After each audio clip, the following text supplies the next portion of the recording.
युवा नेता रविंद्र सिंह भाटी को लेकर बीजेपी के नेता का आया बड़ा बयान। अब रविंद्र सिंह भाटी को कहीं कहीं बीजेपी ने ये मान लिया कि रविंद्र सिंह भाटी ने बाड़मेर, जैसलमेर और बालोतरा के अंदर अपनी जमीन है वो मजबूत कर ली। और बीजेपी के नेता का बड़ा बयान इस बार की ओर इशारा करता हुआ नजर आ रहा है कि रविंद्र सिंह भाटी ने किस तरह अपना पैर है वो गड़ा दिए हैं। बाड़मेर और जैसलमेर की जनता के साथ जो प्यार है वो किस कदर बढ़ गया है, इससे बात से आप अंदाजा लगा सकते हो। अगर बीजेपी के नेता, संगठन के नेता अगर इस तरह का बयान रविंद्र सिंह भाटी को लेकर दे रहे हैं तो इस बात से आप साफ साफ अंदाजा लगा सकते हो कि भाटी अपने आप में राजस्थान के अंदर नंबर 1 पर नेता बनते हुए आपको नजर आएंगे। परंतु अगर बात की जाए राजस्थान के, तो सबसे बात 2023 के चुनाव, विधानसभा चुनाव में भाटी ने जिस तरह बाड़मेर से शिव विधानसभा से हुंकार भरी थी और उस टाइम आपने जो बयान सुने थे आंधी तूफान लेकर,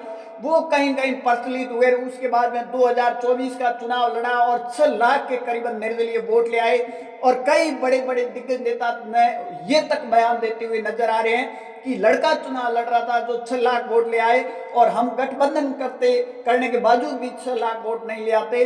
परंतु रविंद्र सिंह भाटी पर अब बीजेपी का नेता का ये बयान कहीं कहीं उस तरफ इशारा करता हुआ नजर आ रहा है कि रविंद्र सिंह भाटी ने अपनी जमीन है वो मजबूत कर ली। और भाटी को भी ये पता है कि जनता ही टिकट है और जनता ही चुनाव हराने और जीताने वाली है। अब देखिए, अगर बात की जाए रविंद्र सिंह भाटी, बात की जाए तो जैसलमेर के बैया गांव के अंदर ओरण भूमि को लेकर जो धरना चल रहा था, उस धरने में शामिल भी हुए। रविंद्र सिंह भाटी पर केस भी दर्ज हुआ राजकीय बाधा के तहत।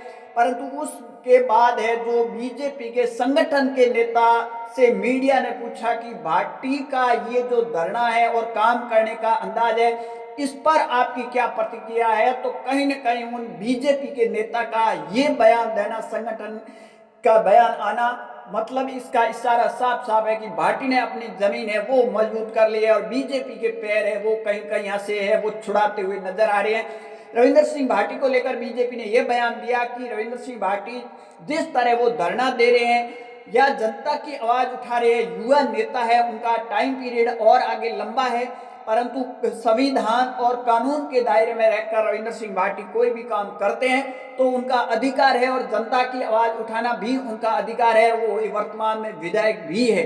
तो इसको लेकर बात की ओर इशारा करता हुआ कहीं कहीं नजर आ रहा है कि रविंद्र सिंह भाटी ने अपनी जमीन है वो मजबूत कर ली है। और उसके बाद में जिस तरह बीजेपी के 2 विधायक, जैसलमेर के विधायक वो उन्होंने धरने में 2 बार शामिल हुए, कलेक्टर से वार्ता की, और पोकरण के विधायक महंत प्रतापपुरी ने ओरण भूमि को लेकर जो बयान दिया, उसके बाद में बीजेपी को भी ये लगा है कि रविंद्र सिंह भाटी जो आवाज उठा रहे हैं वो वाजिब आवाज है, जनता की आवाज है, जनता के हित के लिए आवाज है। क्योंकि बीजेपी हमेशा हिंदुत्व की बात करती है, बीजेपी हमेशा गायों की बात करती है। परंतु ये हिंदुत्व की गायों की जमीन अगर कंपनी को देगी तो क्या बीजेपी के वो तमाम के तमाम नेता या संघ बीजेपी का साथ देगी?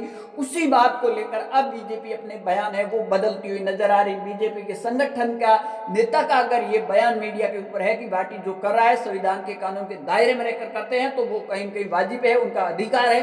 परंतु रविंद्र सिंह भाटी के अब एक और नई जंग छिड़ चुकी है शिव विधानसभा के अंदर ओरण भूमि को लेकर। कल जो तस्वीर आई है, क्या रविंद्र सिंह भाटी वहां भी धरना देंगे? अगर लोग वहां धरना देते हैं तो रविंद्र सिंह भाटी क्या उस धरने में शामिल होंगे? ये सबसे बड़ी बात है।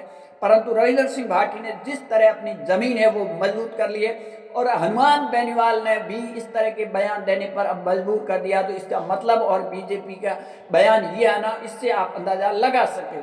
आप सबकी क्या राय कमेंट सेक्शन जरूर देना। ज्यादा जानकारी लिए हमारे यूट्यूब चैनल को जरूर फॉलो